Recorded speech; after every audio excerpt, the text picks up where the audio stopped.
इस वीडियो में हम लोग क्लास 7 का मॉडल सेट 2 सॉल्व करने वाला है। विषय है क्या, गणित। मॉडल सेट 1 पहले ही सॉल्व कर चुके हैं आप सबके कहने पे। तो मॉडल सेट 1 का वीडियो अगर आप नहीं देखे हैं तो कमेंट बॉक्स में लिंक दिया हुआ, वहां से जाके देख सकते हैं। ठीक है, तो चलिए आगे पढ़ लेते हैं मॉडल सेट 2। तो पहला सवाल यहाँ पे है, सही विकल्प पर सही का चिन्ह लगाइए। वैसे संख्या जो प्रत्येक ऋणात्मक पूर्णांक से बड़ा तथा प्रत्येक धनात्मक पूर्णांक से छोटा होता है तो 0 हो जाएगा। 3 संपूर्ण में कितने 1/4 भाग हैं? ठीक है, तो 1/4 भाग हैं और इसको निम्न प्रकार से लिखा जा सकता है। तो 3 में है, ठीक है, तो भागा देंगे 1/4 कितना है ये निकालने के लिए, तो ख हो जाएगा। तीसरा है, आंकड़े 3 3 2 2 4 5 2 2 में 3 का बहुलक, 3 का बहुलक है, 3 कितने बड़ा है? 2 बड़ा है। ठीक है, तो यहाँ पे हो जाएगा क, ठीक है, 2। उसके बाद है, निम्नलिखित में से द्विविमीय द्विविमीय द्विविमीय आकृति का उदाहरण है। यहाँ पर द्विविमीय बोल रहा है, यहाँ पे 3D बोल रहा है। तो आंसर में क्या पूछा गया? 3D पूछा गया, समझे।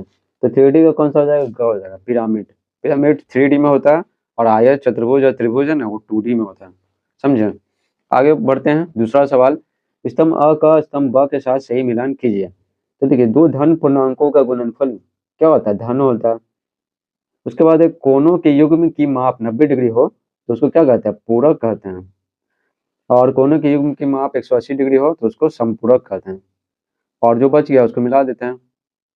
उसके बाद आगे बढ़ते हैं, तीसरा सवाल, कोष्टक में से सही विकल्प चुनकर खाली जगहों को भरिए। तो देखिए, घड़ी में डैश सममिति होती है, तो घड़ी में घूर्णन सममिति होती है। तो हो गया पहले का आंसर घूर्णन, तो घूर्णन यहाँ पे आप लिख लीजिएगा।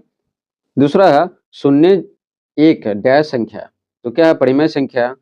क्योंकि ये प्राकृतिक संख्या मतलब क्या होता है? गिनती की संख्याओं को प्राकृतिक संख्या कहते हैं। एक दो एक से स्टार्ट होता है, तो शून्य है तो परिमेय संख्या हो जाएगा। किसी संख्या के घातांकी रूप में आधार ऋणात्मक पूर्णांक होने पर जब घात विषम संख्या होता है तो मान क्या होता है? ऋणात्मक होता है। एक एग्जाम्पल लिख लेते हैं, है ना। एग्जाम्पल यहाँ पे ऋणात्मक पूर्णांक मान लेते हैं -2 है ऋणात्मक पूर्णांक, घात विषम है मान लेते 3 है, तो ठीक है, -2 गुने -2 गुने -2 कितना आ जाएगा? -8 आ जाएगा। ठीक है, तो ये क्या ऋणात्मक हो गया। उसके बाद है 4 नंबर, 20 तथा 5 के योग से तो एक अधिक का 13 से भाग देने पर डैश प्राप्त होगा। तो 20 तथा 5 के योग तो 25 हो गया, और एक अधिक, तो एक अधिक कितना? 26 हो गया। 13 से भाग देंगे तो 13 से भाग दिए तो 13 दूनी 26 हो गया, तो 2 हो जाएगा। 4 है, नीचे दिए गए प्रश्नों के उत्तर बगल के बॉक्स में लिखिए। यहाँ पे बॉक्स देना भूल गया है। तो पहला है 8 स्क्वायर और 2 पावर 8 में से कौन बड़ा है? तो कौन बड़ा है? 8 का स्क्वायर 64 होता है, 64, और 2 को करेंगे 8 बार, ठीक है, यानी 2 को 8 करा यानी 4 4 4 4 कितना बड़ा हो जाएगा? 4 बड़ा हो जाएगा। 4 चौको 16, 16 चौको 64, तो 64 गुने 4 है, समझे। तो ये क्या हो जाएगा? बड़ा कौन हो जाएगा? 2 पावर 8 हो जाएगा। तो यहाँ पे कौन बड़ा है? 2 पावर कितना? 8। 36 और 24 का सरलतम अनुपात ज्ञात बताइए। 36 और 24 का सरलतम अनुपात, इसको काटेंगे तो कितना हो जाएगा? 4×9 = 36 होता है, 4×7 = 24 होता है, 3 दूनी 6, 3 3 9, तो कितना हो जाएगा? 3:2 हो जाएगा। ठीक है, ऐसे भी होता है 12×24 = 36। तीसरा है, समीकरण 5 को हल करने पर क्या मान प्राप्त होगा? तो यहाँ पे कौन समीकरण 5 है? यहाँ तो कुछ पता नहीं चल रहा, ये क्वेश्चन ही क्या है? गलत है। चौथा सवाल देखिए, 7 सेंटीमीटर त्रिज्या वाले वृत्त का क्षेत्रफल ज्ञात कीजिए। तो वृत्त का क्षेत्रफल क्या होता है? पाई² होता है। पाई का मान 22/7 होता है, और यहाँ पे 7 दिया हुआ, कट गया, 22 को 7 से गुना करेंगे कितना आएगा? 154 आएगा। ठीक है, तो हो गया 154 सेंटीमीटर का स्क्वायर। तो यहाँ पे लिख लेंगे 154 सेंटीमीटर का स्क्वायर। आगे देखिए पांचवा, -5 और 5 के बीच की सभी पूर्णांकों को लिखे। तो सबसे पहले यहाँ पे 0, उसके बाद -1 -2 -3 -4 -5, ठीक है, -6, उसके बाद यहाँ पे 1 2 3 4 5 6। तो क्या बोला गया? -5 और 5 के बीच की सभी पूर्णांकों को लिखें। तो यहाँ पे क्या हो जाएगा? यहाँ से लेंगे, यहाँ से लेके यहाँ तक, ठीक है। तो कितना हो गया? -4 -3 -2 -1 0 1 2 3 4। छठा देखिए, सरल कीजिए। तो देखिए यहाँ पे क्या डिवाइड है, तो पहले ब्रैकेट का काम करते हैं। तो यहाँ पे डिवाइड है, तो 7 दूनी कितना होता है? 14, लिख दिए। उसके बाद देखिए यहाँ पे 3 8 कितना? 11, 11 में से 2 गया तो 9, तो यहाँ पे 9 लिख दिए। 8 जैसे है जैसे छोड़ दिया, प्लस है तो प्लस। अब यहाँ पे 5 में से है ना, 5 में से 3 गया तो कितना हो गया? 2 हो गया, हो गया। 2 गुने 8 9 कितना 17 होता है, 17 यहाँ पे लिख दिए, है ना, 2 गुने 17 माइनस 2 है, 2 और 17 गुना करेंगे, 17 दिन 34, तो 34 हो गया, माइनस 2, 34 में से 2 गया कितना 32 हो गया। ठीक है, सातवां देखिए, बोला गया है कि कौन बी 75 डिग्री है, कौन सी 35 डिग्री है, तो ए की माप बताइए।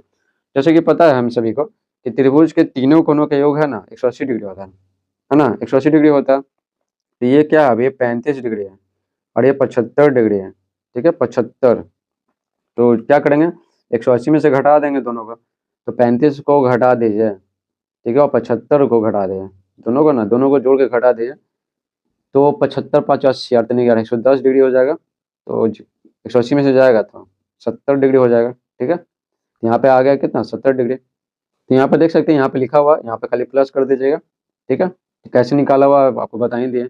8वां सवाल है, यहाँ पे निम्नांकित व्यंजक को जोड़िए, तो सबको जोड़ना है। तो देखिए यहाँ पे योग निकालेंगे, योग जोड़ना है तब। तो देखिए यहाँ पे प्लस है ना, और फिर कहाँ पे प्लस है और यहाँ पे प्लस है। तो देखिए एक्स स्क्वायर, ठीक है, प्लस में है, यहाँ पे माइनस में, तो ये दोनों कट जाएगा, वाई स्क्वायर माइनस में, यहाँ प्लस में, तो ये दोनों कट गया।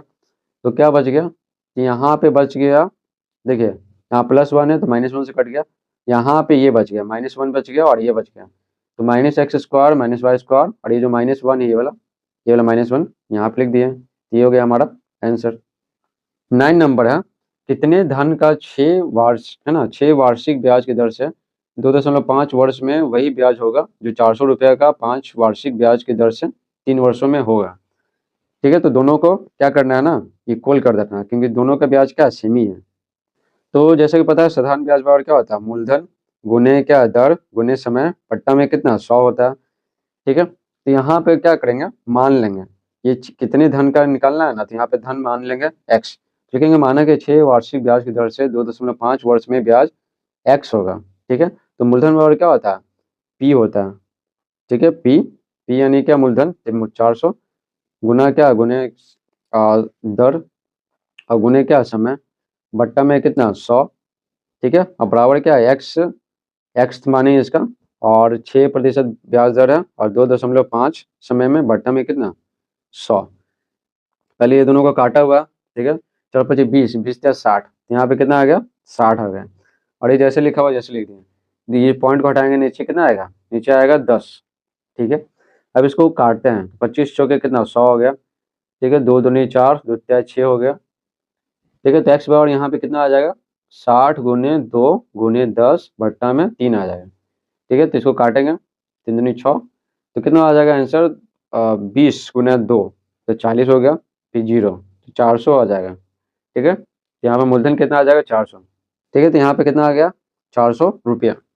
10वां सवाल देखिए, यहाँ पे आप वृत्त का क्षेत्रफल किस प्रकार ज्ञात कीजिएगा, किसी एक विधि द्वारा 100 उदाहरण समझाइए। 100 उदाहरण मतलब क्या, उदाहरण के साथ। तो यहाँ पर वृत्त का क्षेत्रफल कैसे निकालेंगे, तो लिखेंगे मान लिया कि ओ केंद्र का एक वृत्त है।